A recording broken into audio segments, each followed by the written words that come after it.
Hola, buenos días, buenas tardes, buenas noches. Soy Rosa Elba Pérez en su primer noticiero ambiental del estado de Guanajuato. Les recuerdo a los ciudadanos de los otros municipios del país y del estado que pueden enviarnos su información y convertirse en nuestros corresponsales ciudadanos. Son dos ejes sobre los que manejamos las notas el día de hoy. Uno es la política energética del presidente López Obrador y otra cuestiones de uso de suelo y ordenamiento territorial aquí en la ciudad de León, Guanajuato.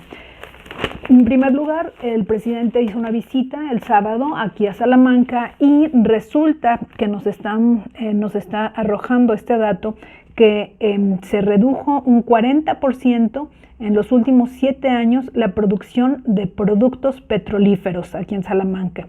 Entonces, en el 2015 teníamos la capacidad de producción de 189 miles de barriles de petróleo diarios y ahora en el 2022 tenemos 112,000 barriles diarios de productos petrolíferos.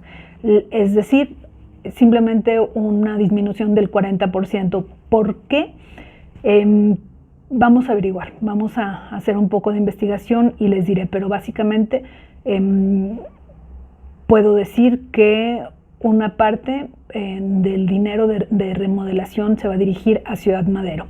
Bueno, último dato muy interesante, la refinería de Salamanca es el 13% de la producción nacional de petrolíferos, es decir, hay varias refinerías en el país y Salamanca solamente aporta el 13% de la producción de productos petrolíferos. Tenemos la nota, un momento, de la visita del presidente López Obrador a Ciudad Madero. Un momento, por favor. Un momento, por favor. Aquí la tenemos. Dice, presume el presidente López Obrador todo el dinero que le va a meter a la refinería, pero la de Ciudad Madero. Al supervisar los trabajos de rehabilitación de la refinería de Ciudad Madero, el jefe del Ejecutivo hizo el compromiso de regresar con todo el gabinete, es decir, con todos los secretarios de Estado, a apoyar aún más al pueblo de Tamaulipas. Destacó que la intervención de su gobierno Con la intervención de su gobierno, la refinería de Ciudad Madero ahora se procesan 105,000 barriles diarios de petróleo, pero ahora se va a invertir 8,000 millones de pesos y estarán procesando muchísimo más que eso. Pues, ¿qué tenemos con estas dos notas? Que hay una producción mayor de combustible fósil. Son dos notas sobre refinerías a todo lo que da, como un tren, a todo lo que da. El presidente con su producción a todo lo que da de combustibles fósiles. Bueno, tenemos también en ese mismo sentido, vamos con la parte local, Son varias notas pequeñas, pero como todo lo que hablamos aquí, revelador. Bueno, tenemos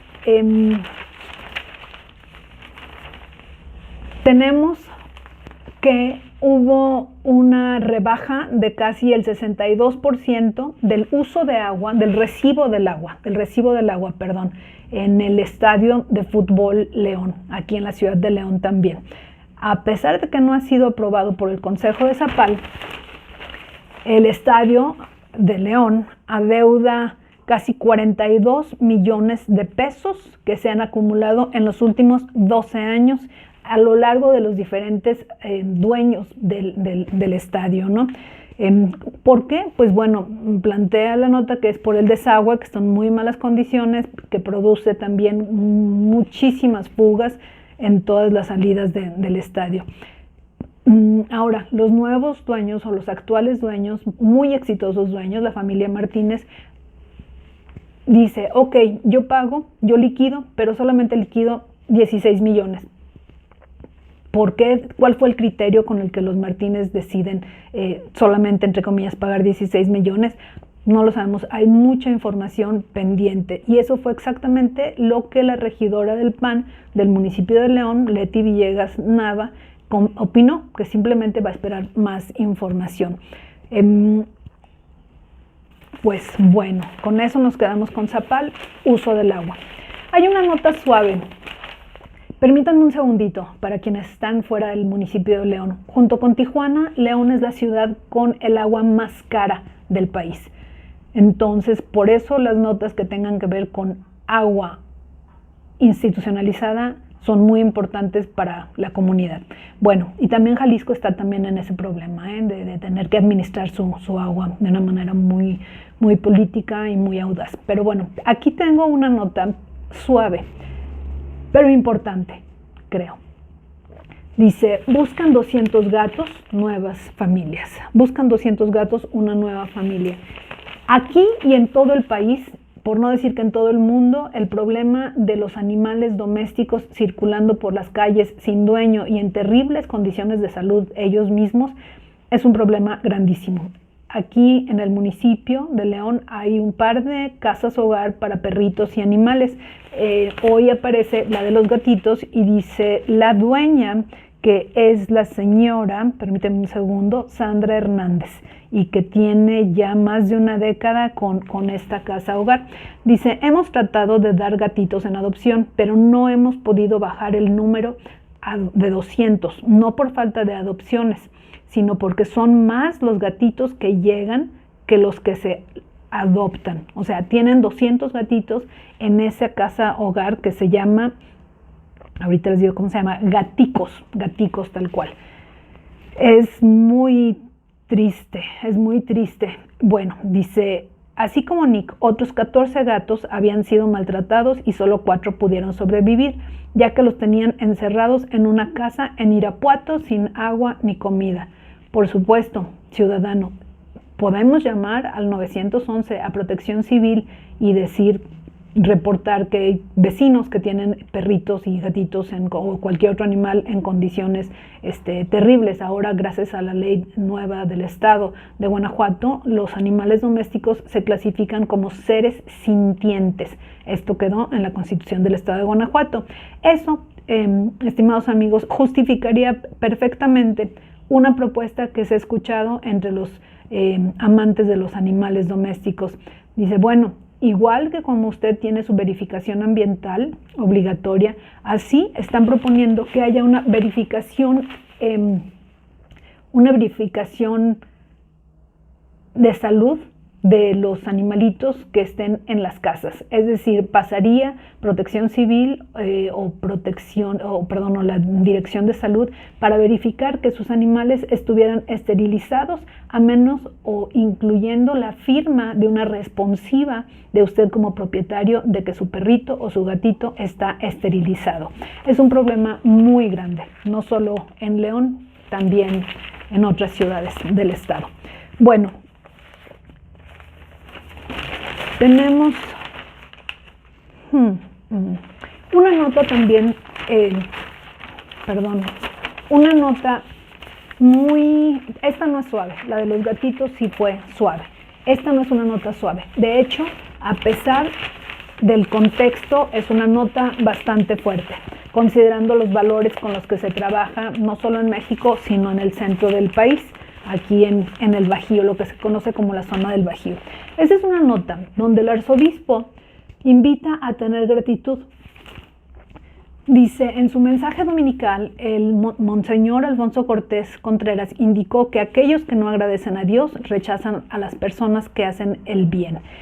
Y lo leo tal cual, las palabras de Monseñor. Dice, la Iglesia debe tener una presencia pública y social. Debe ser ese remanso de la sociedad, esa sociedad que no se va a curar sin la intervención de Dios. Indicó que el ser humano debe ser el centro de una economía sana, de una educación verdadera e integral de los derechos humanos y del progreso de una sociedad. Esto es el aterrizaje de una de las conceptos más importantes por los que está luchando el Papa Francisco. O sea, esta nota que acabo de leer sobre Monseñor aquí en Guanajuato es la encíclica que se llama Laudato Si Signore, que la escribió el Papa Francisco por ahí del 2015, y si me permiten, no está exactamente en la nota, pero insisto, la nota que dio el arzobispo está basada en las palabras de la encíclica. Dice, el ambiente humano y el ambiente natural se degradan juntos. No podremos afrontar adecuadamente la degradación ambiental si no prestamos atención a causas que tienen que ver con la degradación social y humana. De hecho, el deterioro del ambiente y de la sociedad afectan de un modo muy especial a los más débiles y necesitados. Parecería que son simplemente palabras de Monseñor, sin embargo, es el aterrizaje de una política pública, si me permiten, porque el Vaticano es finalmente también un gobierno, es el aterrizaje de una política pública siendo promovida por el Papa Francisco. Le aplaudimos, obviamente, desde el contexto del primer noticiero ambiental de Guanajuato. En ese sentido, nota pequeñita, pero también muy reveladora. La nota es sobre el invierno en León. Dice, muy pocas probabilidades de lluvias. Esta semana sí bajará la temperatura hasta 9 grados centígrados. El Servicio Meteorológico Nacional informó que no habrá probabilidades de lluvias en el municipio. Desconocemos honestamente cuál es el patrón histórico de las temporadas de lluvias. Sí sabemos que son en otoño, sí sabemos que hay cabañuelas, que sí les decía la gente en tiempos anteriores, pero con el cambio climático todos estos ritmos y temporalidades han perdido sentido. Entonces, señalar que el Servicio Meteorológico Nacional lanza como nota que no habrá lluvias, me recuerda a al amigo de un amigo que decía, yo no quiero que llueva porque se entrampan los coches en la zona urbana. Alguien le responde y dice, oye, pero si no llueve, ¿de dónde vas a comer? Se tienen que cosechar, sembrar y cosechar comestibles, plantas. Y le contesta a esta persona, pues sí, que llueva, pero que llueva donde se siembran los comestibles, las frutas y verduras. Se los dejo de tarea de reflexión. Tenemos una nota local también y tiene que ver con un señor que fue atropellado por el ferrocarril, un señor de la tercera edad. Aquí la empresa de ferrocarriles es Ferromex, obviamente, señor de la tercera edad. ¿Cuáles son nuestras reflexiones, el análisis aquí? Las vías del tren actualmente en la zona urbana, en la mayor parte de las zonas urbanas, están desactualizadas, es decir, su trazo está desactualizado. La mancha urbana de todas las ciudades ha crecido y tenemos muchas vías de tren que atraviesan la ciudad con accidentes o que provocan accidentes como los de este señor de la tercera edad.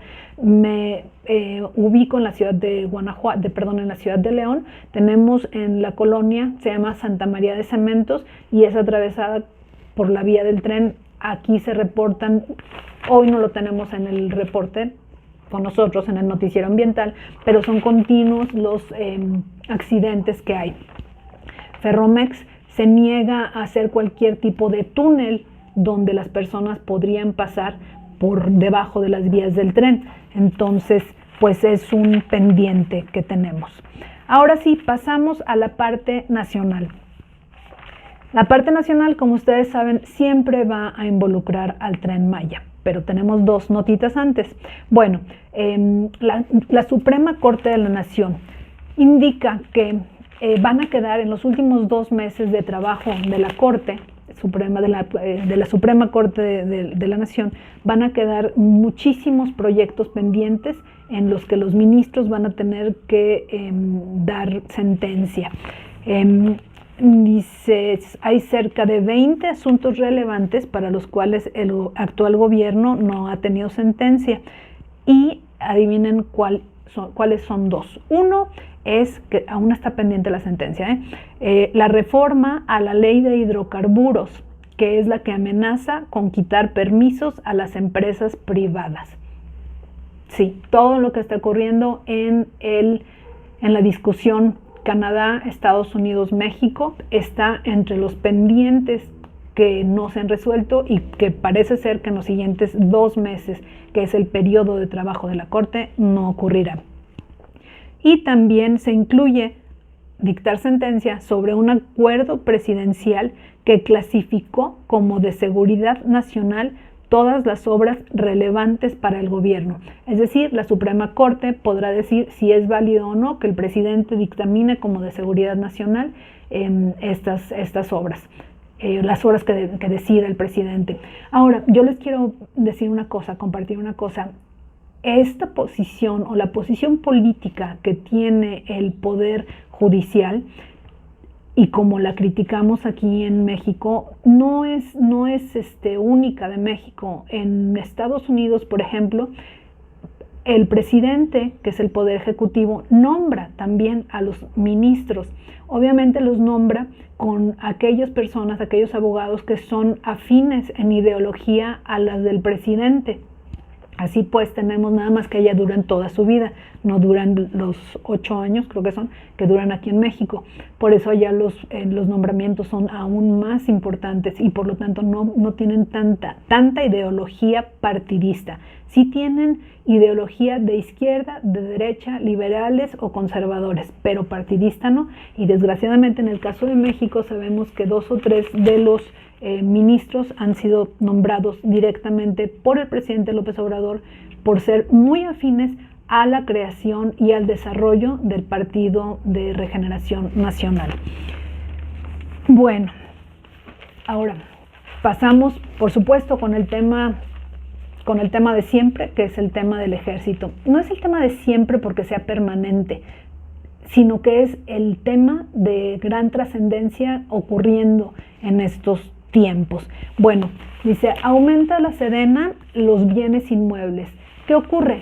Que como el presidente López Obrador ha trasladado a la administración de muchas funciones del gobierno nacional a la administración del ejército, pues entonces el ejército o las Fuerzas Armadas poseen patrimonio todo institucional. No estoy hablando de que el general tal o el almirante tal. Estoy hablando de cómo la Sedena, la Secretaría de la Defensa Nacional, ahora ya incorpora dentro de su patrimonio algo así como 47,000, ha incrementado, no que actualmente los tenga, ha incrementado en 511 inmuebles que están siendo administrados por la Sedena, y esto quiere decir un crecimiento de 47,360 millones de pesos, lo que la consolida como la dependencia del gobierno con más patrimonio de la nación.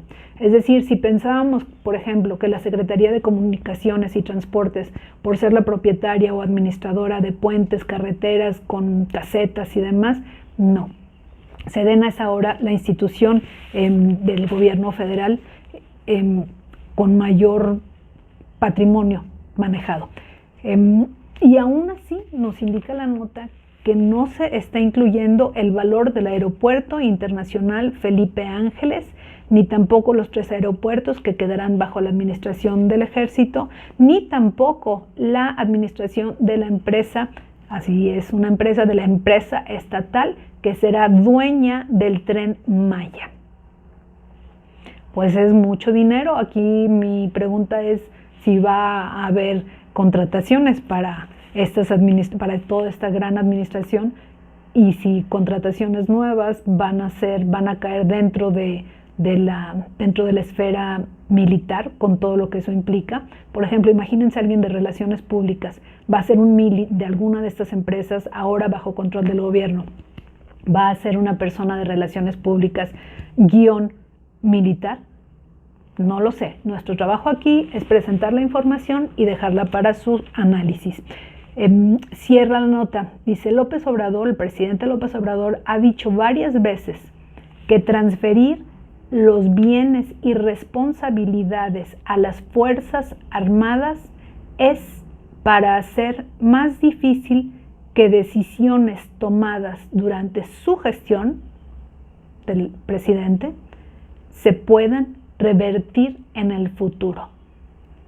Es decir, quitárselas al ejército administrativamente, pero retirarlas, quitárselas, va a ser muy difícil. No imposible, pero muy difícil. Veremos.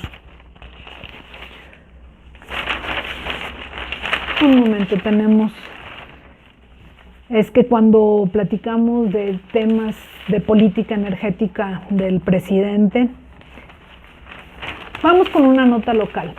Perdón, aparecen las notas locales que se quedaron por allá olvidadas. Bueno, esto es municipio de León, aquí en Guanajuato, y la Secretaría de Infraestructura, Conectividad y Movilidad concluyó la pavimentación de la segunda etapa del Boulevard Perdigón y se gastó 77 millones de pesos. ¿Qué es lo que nos interesa a nosotros, estimados escuchas? Bueno, les estamos presentando aquí, por primera vez, estamos inaugurando un nuevo concepto que van a ver dentro de un par de semanas o meses, sale ya a la luz y gracias a el primer noticiero ambiental de Guanajuato. Es el de los bicicarriles. Leemos la nota. Rodríguez Martínez expresó que el Boulevard Perdigón facilitará la circulación de 33,600 automovilistas, los cuales podrán acceder o salir de manera más rápida de las zonas de Los Naranjos, Maravillas y Medina. Eso es irrelevante para las personas que nos escuchan en otras partes, las colonias de las que hayan salido o entrado o demás, ¿no? Y termina, dice, el otro tramo de la vía esta, dice, se compone de un par vial, o sea, 2 carriles, de 325 metros de longitud, integrado por 2 vialidades de 9 metros de